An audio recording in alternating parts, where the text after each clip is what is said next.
Good afternoon, Professor. Today I'll be presenting about social media and diplomacy. This is what I'll be covering today.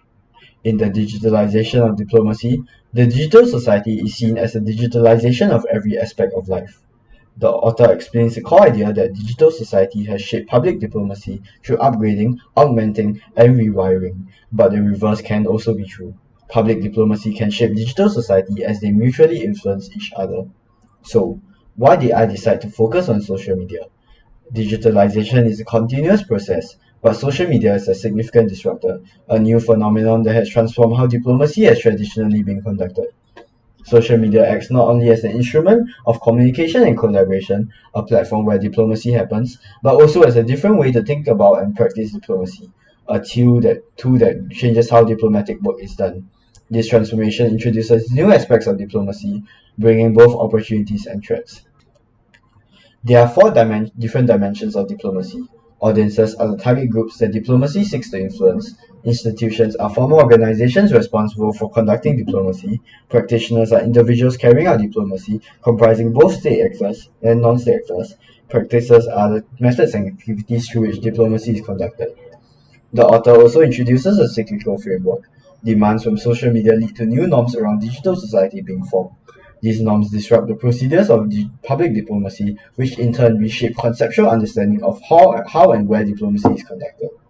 First, diplomacy becomes democratized and is more accessible to a broader range of actors beyond the state.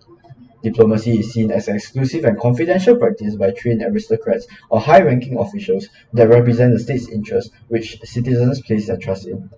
In today's digital society, social media allows everyone to share information and their personal lives online.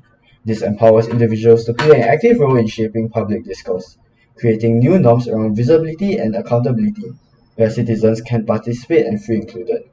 Diplomats and institutions now directly involve and incorporate the feedback of non-state actors through online dialogues and conversations. This represents the concept of the democratization of diplomacy. From a liberalist perspective, an expansion of actors democratizes power by including marginalized voices and fostering cooperation, which reduces conflict. Conversely, realists would say that more actors introduce a wider range of agendas with potential conflicting interests, leading to competition which increases conflict. Using the example of the Israel-Palestine conflict, individual citizens in Gaza use TikTok to share raw and emotional content from the conflict, ensuring that the marginalized voices are heard to boost diplomatic support and international solidarity, leading to lasting peace. While NGOs like the United Nations use the platform to provide visible evidence of their humanitarian efforts, being accountable to its role in promoting world peace helps build trust with the public. However, non-state actors engaging with pro-Palestinian content are shown increasingly similar videos that steer them to extreme views. Pro-Israeli bots also pose as individuals to spread misinformation, shaping perception and undermining trust among non-state actors. As such, TikTok algorithms would create echo chambers among non-state actors through a feedback loop that intensifies group polarization. TikTok therefore becomes a digital battleground for competing diplomatic narratives, which intensifies conflict. Secondly, diplomacy operates in real time, allowing instant communication and rapid responses. Diplomacy is seen as a methodical and cautious act characterized by professionalism, where messages are precisely crafted beforehand to convey clear intentions and maintain mutual respect.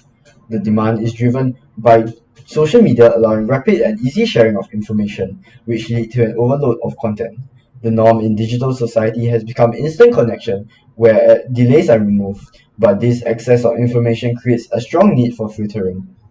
As such, diplomats and institutions interact and respond instantaneously to create information for their followers, reflecting the concept of real-time diplomacy. A liberalist would say that the ability for real-time responses accelerates diplomatic communication by directly breaking down bureaucratic barriers which ensure faster conflict resolution.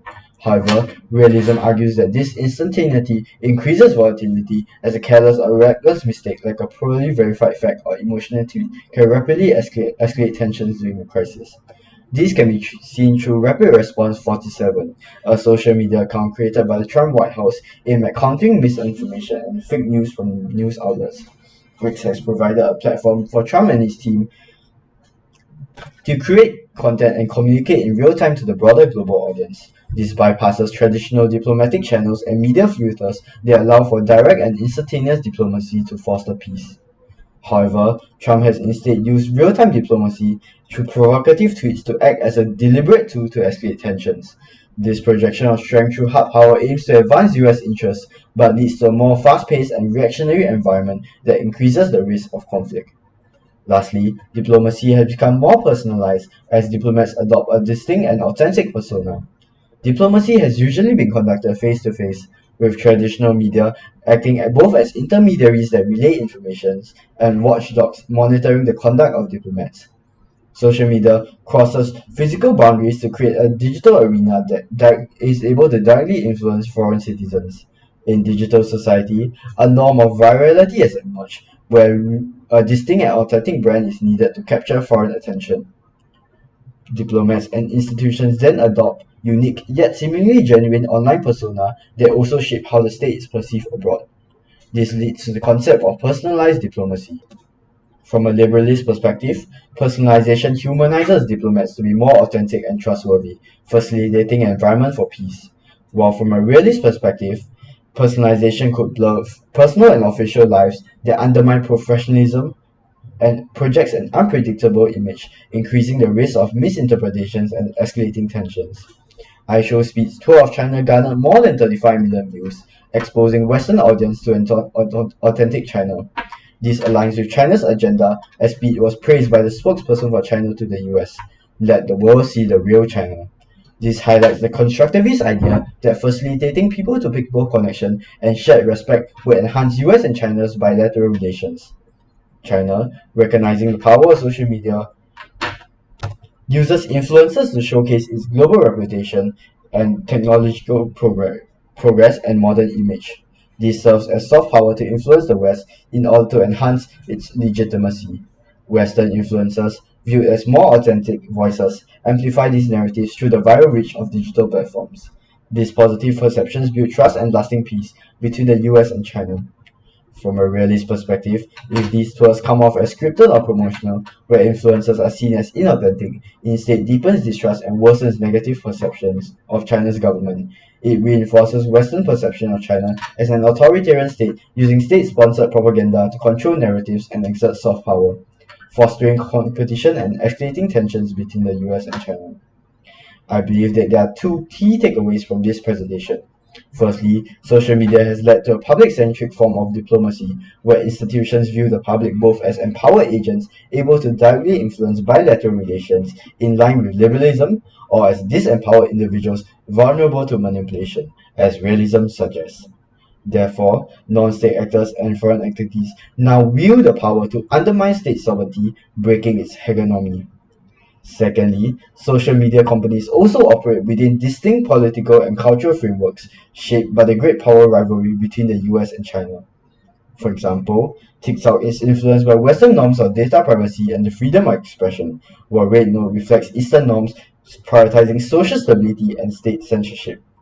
States respond by implementing rules and legislations to exert its digital sovereignty, demonstrating how the reverse can be true. Diplomacy also shapes social media. Possible further avenues of research include exploring the bureaucratic politics behind social media adoption in diplomacy. Since Ministry of Foreign Affairs are social institutions comprised of individual actors who use social media in their personal lives, it will be valuable to investigate what factors lead to the adoption of social media in diplomatic practice. Is this driven by internal bottom-up initiative, top-down mandates, or maybe even external events? Another area of inquiry could examine whether social media functions more as an instrument of hard power or soft power in influencing public diplomacy. For example, Trump's economic coercion and military rhetoric against seized cultural influence and humanitarian aid on social media. Overall, the fundamental overarching question is still whether liberalism or realism better explains social media's role in public diplomacy. Thank you so much, and here are my references.